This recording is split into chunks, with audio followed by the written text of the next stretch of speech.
Hello all, అందరూ ఎలా ఉన్నారు? అందరూ బాగున్నారా? I hope you all are good. ఇవాళ మేము చేపల పులుసు చేసామండి. టేస్ట్ అయితే అద్దిరిపోయింది అసలు.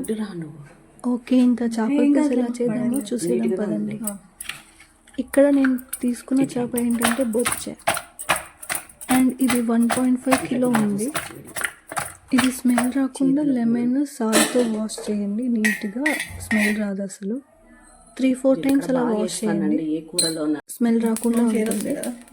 నెక్స్ట్ మనం మసాలా ప్రిపేర్ చేసుకుందాం. ఈ మసాలాకి 1 టీ స్పూన్ మెంతులు, 2 టీ స్పూన్ జీలకర్ర, 2 టీ స్పూన్లు ధనియాలు తీసుకోండి. వీటన్నిటిని రోస్ట్ చేసుకోండి. ఆ తర్వాత మిక్సీ జార్లో పట్టుకోండి. అన్నిటిని బ్లెండ్ చేసిన తర్వాత గార్లిక్ తీసుకోండి. ఒక 20 మిక్సీ జార్లో వేసి ఇవి కూడా గ్రైండ్ చేసుకోండి. మసాలా ప్రిపేర్ అయిపోయింది. ఇప్పుడు మనం చింతపండుని నానబెట్టుకుందాం. చింతపండు ఒక లెమన్ సైజ్ తీసుకొని వాటర్ వేసి నానబెట్టుకోండి. సోక్ చేసి వాటిలో నుంచి పల్ప్ ఎక్స్ట్రాక్ట్ చేయండి. తర్వాత 2 టమాటోలు తీసుకొని చేసి ఫైన్గా బ్లెండ్ చేసుకోండి. మిక్సీలో పెట్టి ఫైన్గా బ్లెండ్ చేసుకోండి. వీటిలోకి ఆనియన్స్, చిల్లీస్ నగా కట్ చేసుకోండి. ఇప్పుడు స్టవ్ మీద ఒక కడాయి పెట్టుకోండి and 4 teaspoon oil add చేయండి. ఆయిల్ హీట్ అయ్యాక సన్నగా కట్ చేసుకున్న చిల్లీస్ అండి, తర్వాత సన్నగా కట్ చేసి పెట్టుకున్న ఆనియన్స్ వేయండి. బ్రౌన్ కలర్ వచ్చాక టమాటా కట్ చేసి పెట్టుకున్నాం కదా, దాన్ని బ్లెండ్ చేసి అందులో వేసేయండి. మినిట్స్ పెట్టండి అట్లే. తర్వాత పసుపు, తగినంత సాల్ట్ అండ్ కారం అంతా అయిన తర్వాత కొద్దిసేపు ఫ్రై చేయండి. ఇంత సపరేట్ అవ్వాలి.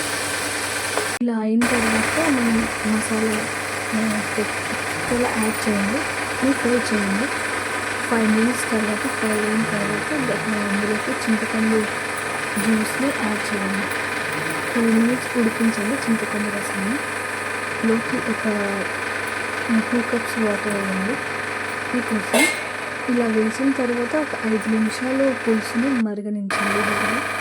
ఆ తర్వాత ఏదైనా సాల్ట్ తక్కువైతే ఇందులో యాడ్ చేసుకోండి.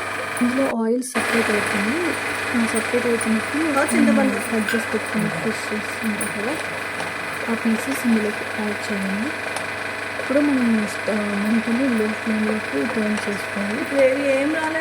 లిడ్ క్లోజ్ చేయండి. ఒక 20 మినిట్స్ పాటు దాన్ని ఉడికనివ్వండి. తర్వాత మనం మూత తీసి అస్సలు బయట పెట్టకుండా బౌల్ని షేక్ చేయండి. చేస్తే ముక్కలు విరగకుండా ఉంటాయి. అండ్ మళ్ళీ క్లోజ్ చేసి ఉడకనించుకోండి. ఆ తర్వాత ముక్క ఉడికిందో లేదో ఓపెన్ చేసి చెక్ చేసుకోండి. ముక్క ఉడికిన తర్వాత కొత్తిమీర ఉంటే సన్నగా కట్ చేసుకొని ఇందులోకి యాడ్ చేసుకోండి. గార్నిష్ కోసం టేస్ట్ బాగుంటుంది. తర్వాత అంతే, రెడీ. ఫిష్ పులుసు రెడీ అయిపోయింది. దీన్ని మనం ఒక 4 అవర్స్ తర్వాత తిన్నామనుకో చాలా టేస్ట్ వస్తుందండి. వేడి వేడి రైస్లోకి, హాట్ రైస్లోకి పులుసు వేసుకొని తింటుంటే స్వర్గమే అండి అసలు. ఈ రెసిపీని తప్పకుండా ట్రై చేయండి, చాలా బాగుంటుంది. చాలా సింపుల్ వేలో కూడా ఉంది. Please like, share and subscribe.